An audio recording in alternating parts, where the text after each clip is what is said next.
Hey loves, welcome back to my channel. I am Chelsea and I am a travel advisor.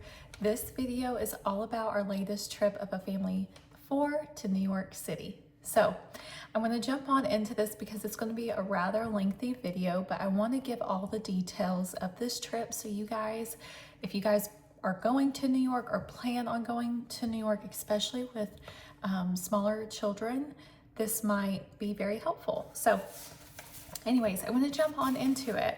I'm not going to go in much detail with the flights. If you guys have like questions about flights, obviously, you know, depending on where you're coming from will depend on like what airline you choose. So I'm not going to go into like too much depth with that. And I apologize, my hair is kind of all over the place. We're having some pretty bad storms here today. Kind of look like a hot mess. Okay, so let's just jump on into it. So for this trip, even though it was a personal trip, I went on and built out an itinerary. And I've done these for years, even before I was a travel advisor, and it's just extremely helpful. So I'm going to read directly from this itinerary. So if you guys see me looking down, that's what I'm looking at. Okay, so the location that we chose to stay at was the Ameritania Hotel at Times Square. And I highly suggest this hotel if you are wanting to go visit New York. When we arrived at JFK Airport, we went on and took the train all the way to the subway and then the subway into downtown. The reason being is, number one, we wanted our boys to experience New York City just like everyone else. We didn't want to just hop in an Uber and go into town. Number one, you hit a ton of traffic. Number two, they were $100. So we chose to do the train and the subway, and I really, really highly recommend you doing that as well. And what's awesome about the Ameritania is when we got off of our subway, we literally walked across the street and we arrived at the hotel. It was a perfect location just all around. If you are familiar with New York, it's right next to the Stephen Colbert show. Broadway's right there. Across the street, if you like Starbucks, there's a Starbucks. I personally like to find like local little cafes and things like that, but it's nice to know that, you know, there's a Starbucks across the street. And upon arrival, they let us go on and check in early. What I loved about this hotel also was, number one, the customer service was really great when we went in. The lady had told us we had two options for a room, and that was to overlook the city or to face the HVAC unit. And she had told us they were starting construction at 5 in the morning, and so it was really loud if you were facing the city. So we opted to face towards the HVAC unit, and I'm really happy we did because we did not hear a single thing. Absolutely nothing. The beds were actually some of the comfiest beds I've ever had, like travel wise, in a hotel. And my husband was actually really surprised as well. He goes to New York quite often for work, so he was very pleased with that hotel and we recommend it. Okay, so as for the itinerary itself, the first day that we arrived at 10:35 in the morning. We took the train and the subway to the hotel. If you haven't done this before, you use the turnstiles to pay, which is rather simple. It can be kind of crowded at certain times of day, but other than that, it's just relatively easy to do. I only say that because sometimes when it's really crowded, it can feel just kind of overwhelming trying to get through it. At 12 p.m., we arrived at our hotel. We decided to go on and check in, and we walked 2 minutes to Gnocchi on 9th. And I had not been to Gnocchi on 9th before. Our boys love pasta. I love pasta. And so I thought it would be just something very quick and easy that we could eat and then kind of just keep going, because the following day I had set up all sorts of food reservations for us. So this day was more about like just getting to where we were going, but still having like quality food. So I will say this about that location. There's multiple locations. This one's only 2 minutes from the Ameritania, so that was great. They are extremely expensive.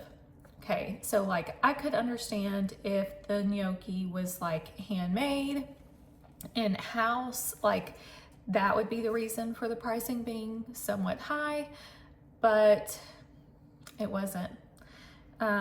We saw like the boxes of gnocchi that they were buying in bulk, which is fine, but like I said, the pricing was just really, really wild. We all got gnocchi, which are in these like little to-go boxes, and then we also got sparkling waters.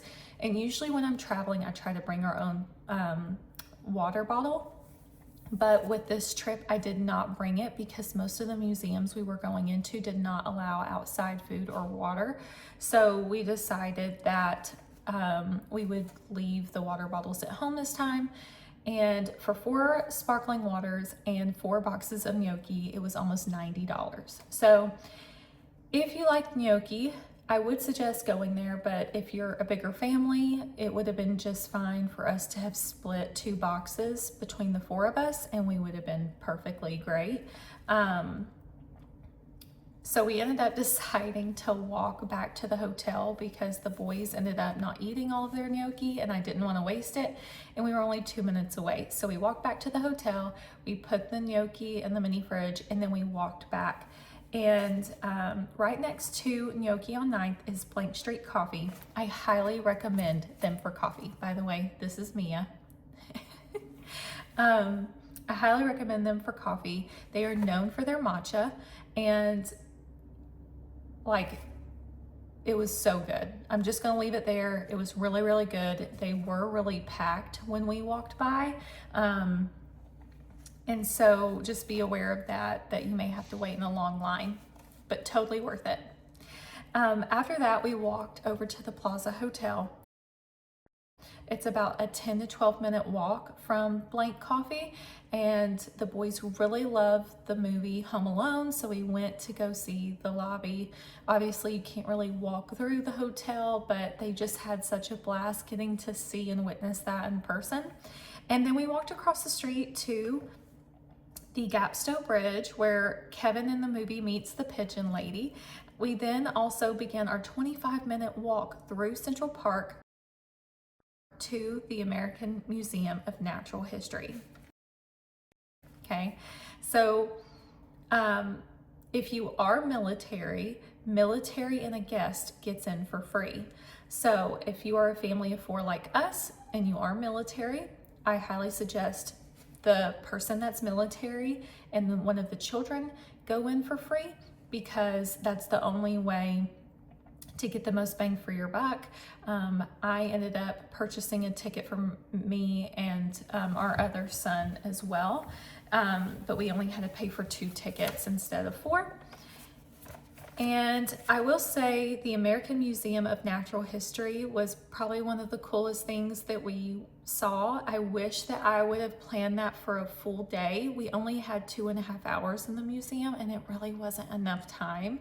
It was so much, and we just couldn't see all of it.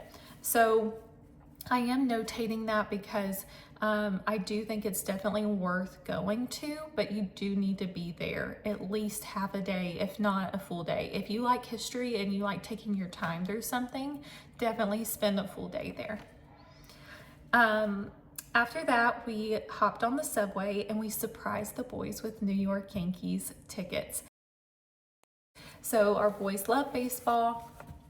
We lived in San Diego for 4 years, and we loved watching the Padres play. My husband is a huge Braves fan, and our boys just love watching baseball in general. And so it was like, you know, if we're going to be in New York, we might as well take them to a Yankees game. And I will say first, and this can be for another video as well, but we ended up using our Chase Sapphire Reserve card for those tickets. If you guys don't know, you get $300 in StubHub credit every year, and so I used half of our StubHub credit to pay for those Yankees tickets. As far as the Yankees game goes, I was disappointed not in the game. The game was really exciting and fun, and we had a great time watching the game. But when I had planned this trip, I knew we would be having dinner at the ballpark. And I had already done a lot of research, and I had wrote out like the places to go get food, like Judge 99. They're known for their burger. The Christian Petroni is known for their garlic bread and tiramisu. There's also a Colony Grill, and they're known for their pizza. And so like I knew what each of us would get. So we got there 30 minutes before the game started to go on and get our food and sit down. And there were not many places open for food. That was the first thing that I realized. In San Diego, when we go to Padres games, like there's food everywhere. You literally could walk just a few feet and you're at another place to get food. This was a lot of walking, so I felt really bad for those that were handicapped or had some sort of disability that made it harder for them. And it was overwhelming to me. And not only that, but we were standing in line for a burger at one point because it was not as long of a line as everywhere else. And it was still a really long line, and halfway through it we realized that it was $28 just for one burger by itself, and there was no fries and no drink with that. That was really, really upsetting to me. So I ended up going up like 5 flights of stairs to the next level, and then got in another long line, and ended up just spending like, I think it was like 20 something dollars for a bucket of chicken and french fries that were just plain Jane chicken and french fries. Like, I know it's baseball food, but when you're coming from like the Padres, which is like such good food, I was like, oh, I was hoping that we would get some like New York style food at the Yankees game as well. And I just honestly was a little disappointed in that, and so was my husband, just knowing that, number one, there was not many places to get food that were open that night. I don't know if it was because it was during a weekday for them or what the case was. But anyways, so we left the game early because we knew we would be getting on the subway. And I highly suggest doing that if you do go to the game. And we jumped on the subway and left and headed back to the hotel. And because we were all like, you know, upset that we didn't get like a good meal, I went on and had some food delivered to our hotel room that night, and we had some sweet treats delivered as well. And I will say, I don't know the name of the place off the top of my head. I'll link all of these places in the comments below for you guys, but they had some of the best banana pudding I've ever had, and it's like as close to my mom's banana pudding that I've ever had in my life. So I'll link that below. So the next day was our actual only full day in New York. So we had a travel day in, and then we had a travel day, we had a full day, then a travel day home. So the full day that we had, we got up early and we hopped on the subway and we made our way to Empire Diner. This diner was a 10 out of 10. Like, I loved the feel of it. It was a small, beautiful diner in the Chelsea side of New York. It's also known for being on Home Alone 2 as well. So I thought the boys would really like that. And the food was really good. I enjoyed it. And then after that, we, I think we took a subway again over to the 9/11 Memorial. And we had gotten museum tickets there. And we really, like, we just had a really good time walking around the memorial, talking to the boys about that. I was around the boys' age when I witnessed 9/11 happened, and obviously Matthew being military served. So it was really, I don't know what the right word is for it, you guys, but good for them to kind of see and witness something like that, because it's like, oh wow, this is what mom and dad are talking about. This is what dad fought for. And so it just was really eye-opening for them, and I highly recommend it. After we got done with the 9/11 museum, we walked to Fraunces Tavern, which is where George Washington bid his farewell, and there is a museum above the restaurant. This restaurant was amazing. I feel like it's like the hidden gem of New York. Like, most people don't look into going to a place like this to eat, but you guys, if you're going to New York City, you better go into this place. It's amazing. And if you like history, then pay the few dollars that it is to go upstairs into the museum, because the museum was amazing. And I wish we would have spent more time there. But I did not think the museum would be that big, and it ended up being much bigger than I anticipated, and we had to leave because I had reservations for a ferry ride for us. So I highly recommend it if you guys are looking for a good place for lunch or even dinner, and the bar area was really beautiful as well. Afterwards, we walked to our ferry cruise. It was a 50-minute cruise. And the boys have never been on a boat before. They absolutely freaked out over it. I feel like the 50 minutes was perfect, especially in April, because it was very cold. It was like 40 degrees. And so we all just had a really great time being on the water and them seeing the Statue of Liberty for the first time in person. And here is Dobby. He wants up here. Oh. Okay. He's gonna start barking if I don't pick him up. He's my old man. Okay, so after that, we made our way back towards the hotel, and one of my favorite places to eat dinner is Quality Bistro. It's one of my go-to places when I go to New York City to have dinner.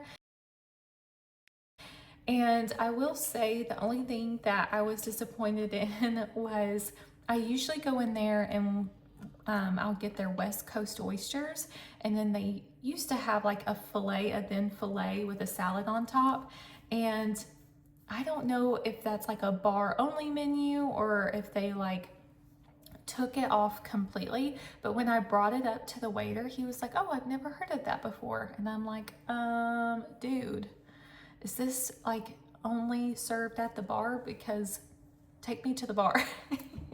I don't want to drink. I just want the West Coast oysters. But that was the only disappointing part. Obviously, we had a really good experience there. The food was still great. What we ordered was great, and the boys loved it. After that, we walked through Times Square at night just to show the boys what that looked like. I will say, if you have little ones, Times Square can obviously be a little bit overwhelming. For me, I'm not a huge fan of it. I've been to New York a few times, and I kind of try to go around Times Square. And one thing, we didn't even get into like downtown Times Square, and we noticed there were like a lot of people with cameras out that were trying to take photos of people and sell those photos, and I just was not a huge fan of that. Okay, my storage is full on my camera, so had to fix that. Okay, anyway, so the last day that we were there, Matthew went to his meeting. The boys and I walked over to a cafe called Cafe Aroma, and we had breakfast. Not my favorite place to eat, but it was something that, you know, I knew the boys would like. And so after that, we walked to the Central Park Zoo, and the boys and I spent the rest of the day at the zoo, and they had such a good time. Obviously, coming from San Diego, you know, having one of the best zoos, I think, in the US, it does not compare to Central Park Zoo, but still, it was a really small, very cute zoo. So that's where we ended, and then we met Matthew after his meeting, and we headed back home. So that was our trip to New York City. And if you guys have questions about that, leave a comment below. I'm also going to write out some of the places that we went to and leave them in the description. I also have like a link for you guys of things to do in New York, depending on if you are a couple or if you're a family. And if you need help planning your next trip to New York, I would love to do that for you. So I hope you guys have a wonderful day, and we'll talk soon. Bye.